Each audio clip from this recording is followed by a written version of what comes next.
I've always carried a knife. See, my daddy told me one time, you show me somebody that carries a big, dull knife, and I'll show you the laziest in the world.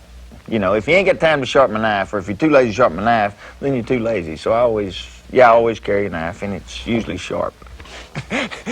No, I carry my wallet in my boot. I've got 2 wallets, incoming and outgoing. This one here's got, you know, credit cards, my business stuff. And then in the other one, that's the personal boot. It's always on the right, and, you know, just a personal checkbook, address book and stuff, you know. But I don't know. Thank God I don't wear anything but boots, or I'd be out of luck with these big things carrying them around.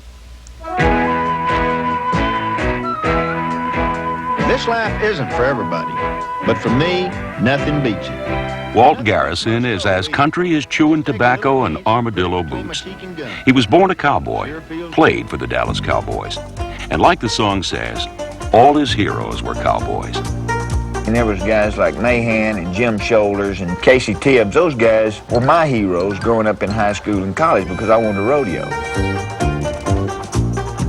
As I think there's a lot of guys around the rodeo circuit, you know, that would probably like to find out if the stories about how tough I was are still true or not, you know, but thank God they don't want to find out bad enough to jump on me. I mean, the guy was tough. You couldn't hurt him. He was the type of guy that didn't lift many weights, but was in great shape. And it was because of the way he was raised. He was raised as a cowboy, and those guys are real tough. He was just tough, dirt tough. It seems if you didn't make a real good tackle and hold on to him, he was kind of like one of those bulls you see in the rodeos that he kind of hit the fence and bounce off and go somewhere else. In pro football, his prairies were 100 yards long and 55 yards wide. And he roamed this range treating tacklers like tumbleweeds. Yet his style, direct as frontier justice, did not impress everyone.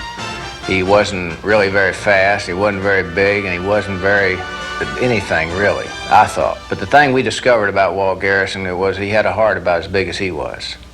And that's saying a lot about an athlete. Even though he may have been less talented than others in the physical aspects of the game, you cannot beat the competitiveness. You can't beat the desire to be the best. He gained almost 4,000 yards and scored 30 touchdowns in 9 seasons. But statistics were not the measure of this man. Walt Garrison was 10 gallons of toughness in a cowboy helmet.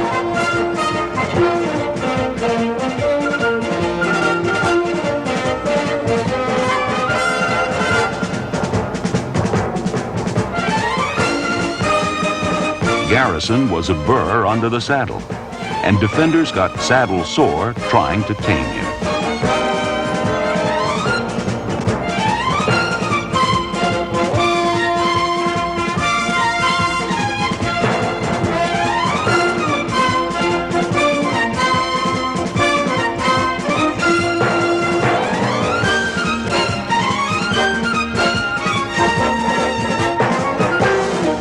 He was hog-tied, bulldogged, and pistol-whipped. But no team or no player was going to run him out of town. Not even a showdown specialist like Dick Butkus.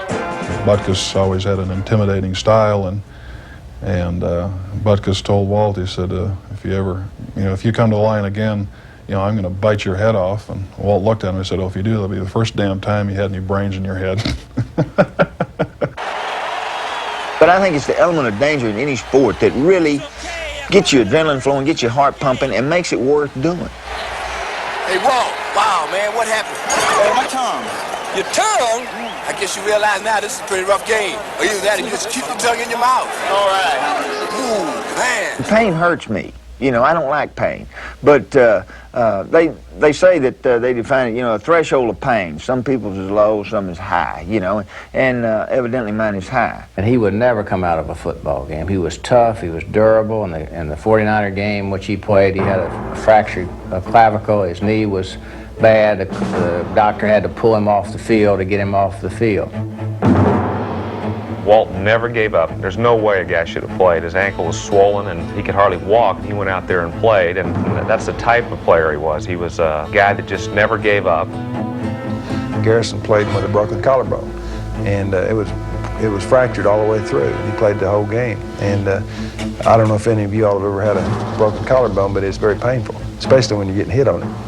When you think back about Walt Garrison, you think, you know, they really did chisel him out of iron or out of mesquite wood or something, because he was tough as a nail. Don Meredith nicknamed Walt Little Puddin', because he said he's just so cute, he looked like a little pudding. Little Puddin' favored simple pleasures. His hands were rarely idle, usually busied by his two favorite pastimes, whittling and dipping snuff. Habits that this cowboy took to extremes. Walt had spasms in his back, and he was in the whirlpool, and he brought a snorkel. He couldn't get enough of his back in there, and so he had a snorkel he brought for about a month up to the training room, and we'd go in there and we'd look over in the whirlpool, and there was a snorkel, and he'd come up and give us that Walt Garrison smile, you know, which had that snuff. He was dipping snuff underwater with the snorkel in his mouth, and I said, man, anybody that do that's got to be dedicated. I teamed up with a guy named David Dickerson, Brainy Dave, we called him. He busted beer bottles on his head. I used to put lighter fluid in my mouth. We could go into a bar, and I'd have a mouthful of lighter fluid and strike a match and whew, look like a dragon. You know, you shoot this stuff out about this far, and then Dickerson would bust, you know, a couple of beer bottles on his head. And that was a neat trick, you know. We was real, you know, they used to call us to do parties and stuff, you know, because we were big time. He was brimming up with anecdotes and limericks and jokes and stories and songs, and at the drop of a hat, he'd be reciting poetry, and he was hilarious. I took Charlie Waters over one night to Russell's, and he was asking Bear Creek, you know, well, can you lay on the floor and spit on the ceiling? And the ceiling's like 11 foot over at Russell's, this beer joint. And he said, yeah. And so, you know, he laid down on the floor and spit on the ceiling, you know, and I mean, everybody was clapping. It's like his, you know, it was a great deal. It's like somebody clearing 19, 20 foot in a pole vault, you know. I mean, here's a guy that spit 12 foot, 11 foot on the ceiling, on his back. Walt Garrison was a hard-case football player who had a hearty sense of humor. He put in an honest day's work for an honest day's pay. He was a man who grabbed life by the horns.